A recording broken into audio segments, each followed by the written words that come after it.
روز بخیر بینندگان عزیز. امروز پنجشنبه 9 می است و ما با جمع همکاران در دوشنبه و پرگ مجله خبری و تحلیلی رادیوی آزادی را تقدیم شما میکنیم.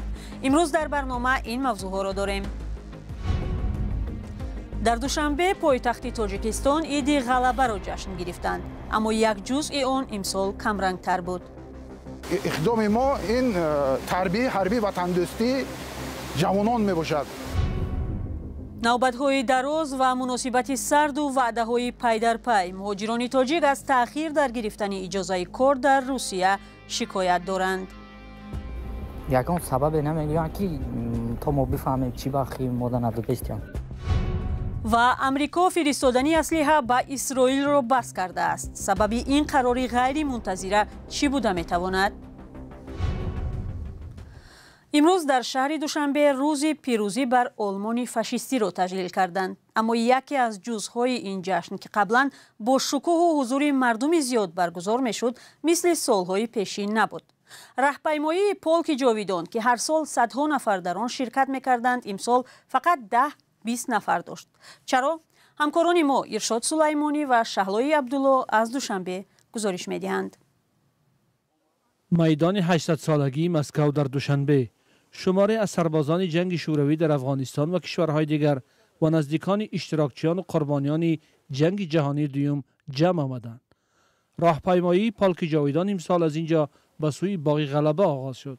ماهیت اساسی این اقدام ما این تربیه حربی وطن دوستی جوانان می باشد تا که جوانان امروزه تاجیک همین تاریخی گذشته پدر و بابایانمان را که با ما این خیل روزهای خوش را عطا نمودند فراموش نسازند. به فرق سالهای گذشته تعداد شرکت کنندگان به مراتب کم است. دوام 8 سال گذشته صدها نفر در این مراسم شرکت می کردند، اما امسال از 20 تن بیش نبود.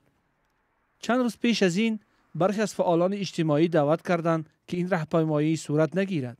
در روسیه این مراسم از سال 2011 برگزار می شود که مخالفان آن می گویند این اقدام جنبه سیاسی دارد.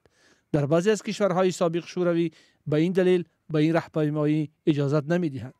به باور آنها این کار به رهبری نمایندگی‌های روسیه حالت تبلیغاتی داشته، سلطه اتحاد شوروی را یادآور می شود و استقلال دولت‌ها را خللدار می کند.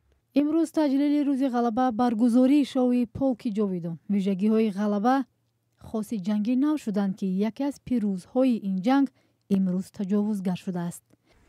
اما شرکتداران آن باور دارند که این معرکه برای پاس داشتن خاطره قربانیان جنگ دوم جهانی کار خوب است. و با آنهایی که هر خیل گپ و کلاچه ها می‌بافند دایر به پولک جاویدان، دایر به قهرمانان ما که پدر و بابایان که در فرانت های جنگ بزرگ وطنی جنگیدند بر ضد عدو، بر ضد فاشیسم، با آنها گفتنی هم که اگر تاریخ را ما فراموش کنیم این پگاه با ما به مانند چیزی که در به نزدیکی همین کارهای ناخوش شد ترور رو دیگر با ما برمیگردد.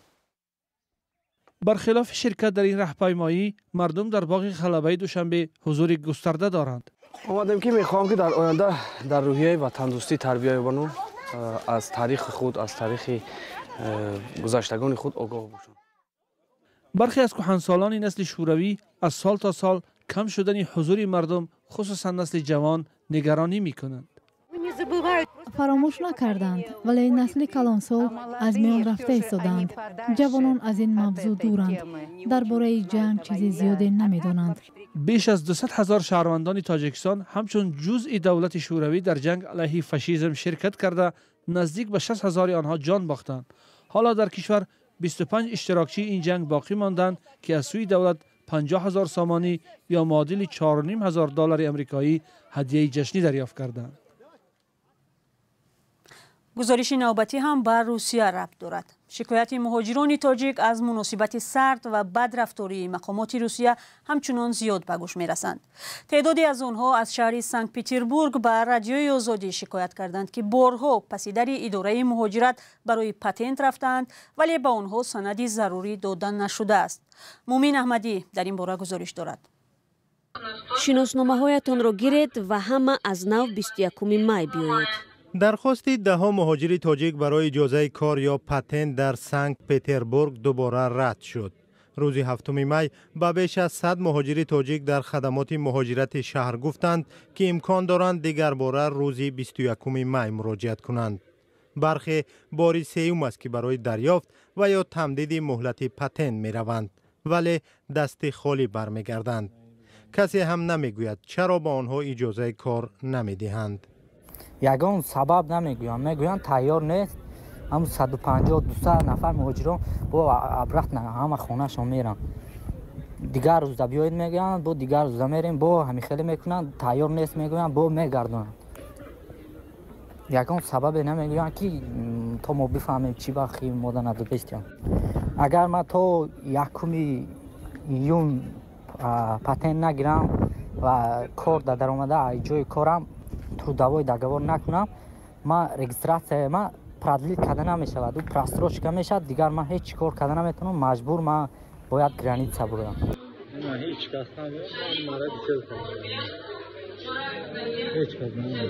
چند مهاجری که پاسخ رد گرفتند گفتند مهلت پتنتشان ماه مارت و اپریل به آخر رسیده بود ولی تلاش‌هایشان برای گرفتن پتنت تا کنون نتیجه نداده است. به این گروه مهاجران 23 اپریل گفته بودند که روز 7 می مراجعت کنند. حالا این مهاجران سرسان میگویند میترسند که برای نداشتن پتنت آنها را از روسیه اخراج میکنند. در یک ماه اخیر فشار به مهاجران تاجیک در روسیه افزایش یافته است. مقامات روس این را چاره احتیاطی و پیشگیری از تروریسم می‌دانند. حکومت تاجیکستان رفتار مقامات روس را هدفمندانه و نامناسب نامیده بود.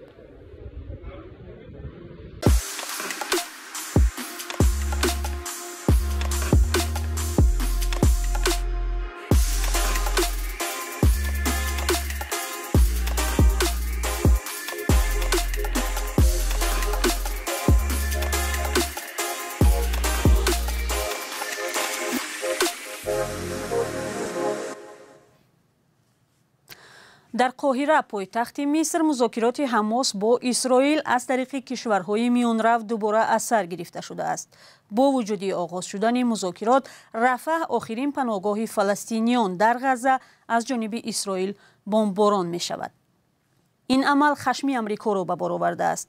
گزارش خبرگزاری رایترز را کیومرسیاتو تقدیم می کند. جو بایدن پرزیدنت امریکا روز 8 می به اسرائیل هشدار داد که اگر حمله را به رفح ادامه دهد انتقال سلاح را به این کشور قطع می کنند. رفح در نزدیکی مرز با مصر جایگیر است و پناهگاه آخرین فلسطینیان غزه. جو بایدن در این صحبت اعتراف کرده است که اسرائیل در پاسخ به حمله مرگبار گروه تندرو حماس در روز 7 اکتبر سال گذشته با بمب‌های آمریکا در غزه مردم آسایشته را هدف گرفته است. تا کنون نزدیک به 35,000 نفر در نوار غزه کشته شدند. اکثرا زنان و کودکان هستند. لحن تند بایدن نشان می‌دهد که میان آمریکا و اسرائیل کشور همپیمانش در خاور میانه اختلاف پیدا شده است. لوید آستین وزیر دفاع آمریکا گفت کشورش انتقال هزاران بمب وزنین را به اسرائیل بس کرده است. دلیلش را هم نگرانی از احتمال حمله زمینی اسرائیل بر رفح نامیدند. اگر شما در جنگ مردم عادی را حفظ نکنید، آینده صف تروریستان خیلی زیاد می شود. امریکا از حامیان بزرگترین اسرائیل است. جو بایدن گفته است که امریکا به دادن اسلحه برای گنبد آهنین که اسرائیل را از حمله موشکی دفاع می کند دوام می دهد. امریکا حمله را به رفح اشتباه می خواند و می گوید اسرائیل را برای این کارش کمک نمی کند. خود بایدن هم در سالی که باید در انتخابات شرکت کند برای پشتیبانی از اسرائیل در جنگ غزه زیر فشار روزافزون است. اسرائیل هنوز به حرفهای پرزیدنت آمریکا پاسخ نداده است ولی مقامدارانش میگویند به رفح حمله میکنند چون آنجا جنگجویان گروه تندرو حماس پنهان شدند. در رفح که در مرز مصر جایگیر است زیاده از 1 میلیون فلسطینی آواره پناه بردند. آمریکا از آن نگران است که هنگام حمله به رفح زنان و کودکان بیشتر کشته خواهند شد. اخبار آزادی را ادامه می‌دهیم. گنرال زندانی و یکی از فرماندهان زمان جنگ شهروندی تاجیکستان غفار میرزایف بار دیگر خواهان بازبینی حکم شده است. او را 20 سال پیش به حبس یک عمری محکوم کردند. غفار میرزایف 68 ساله به پیوندانش گفته است زود بیمار می شود و می خواهد باقی عمر را در کنار نزدیکان گذراند. همکارم میرزانبی خالقزاد با خویشاوندان غفار میرزایف صحبت کرد و حالا در استودیو با ماست. میرزانبی، اول درباره جزئیات درخواست غفار میرزایف صحبت میکردید.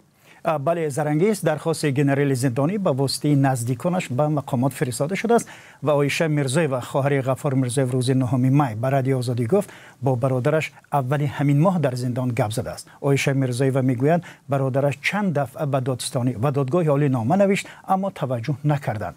برای همین به رستم امامعلی رئیس مجلس ملی تاجیکستان مراجعه کرده است. غفار میرزایف از وضع صحتیش شکایت کرده گفته است که پایهایش ورم کردند. مقامات تا این لحظه برای شرح موضوع دسترس نبودند. پیوندانش میگویند در 20 سال گذشته به قضیه او توجه اصلا نشده است. یک دفعه نمایندگان اداره امبودسمن گفتند که با وی در زندان صحبت کردند. پس از آن که سال 2020 شکایت کرد او را با رقیبان سابقش در زمان جنگ شهروندی در یک جای نگه می داشتند در محبس. خب درباره وضع نگهداریش در زندان چی گفته است؟ ببینید، خواهرش میگوید که غفار میرزایف از شرایط زندان راضی است. مثلا پیشتر در نیم سال یک دفعه اگر خوراک میبردن حالا حق داشتن هر 3 ماه ببرن. خویشاوندانش قبلا در یک سال 2 مرتبه با او ملاقات میکردند، حالا سال 3 دفعه به دیدن او میروند.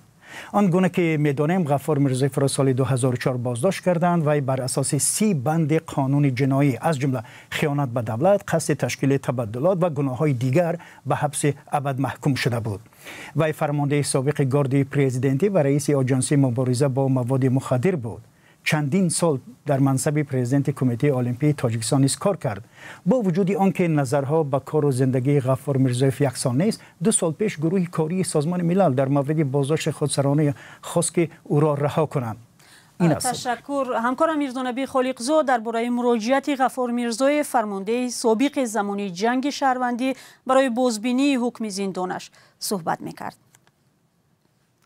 و در ختلون که سرحالی ترین ولایت تاجیکستان است، شفاخانه مخصوص برای کودکان نیست. والدانی که بچه هایشان بیمار می شوند شکایت می کنند که یک شعبه خرد کودکان در شفاخانه ولایتی برای اهالی چند میلیون نفری کافی نیست و باید برای معالجه طفلان شفاخانه بزرگتری بنیاد شود. محمود جان رحمتزاده این مشکل را تحقیق کرده است. 5 سال پیش بیمارخانه کودکانه ولایتی را در کلاب بستند و به اینجا کوش دادند. همچون شعبه در نزد بیمارستان ولایتی فعال است. سبب تبدیل دادن را نبود احتیاج به یک بیمارستان خاص کودکانه در شهر گفته بودند.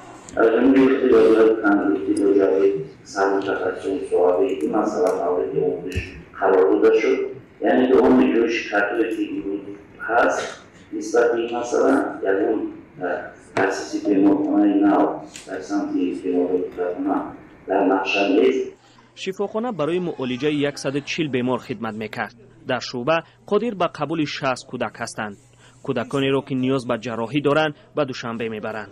از همین سبب امامعلی رحمان سال 2022 از نبود شفاخانه خاص برای کودکان در ختلان انتقاد کرد.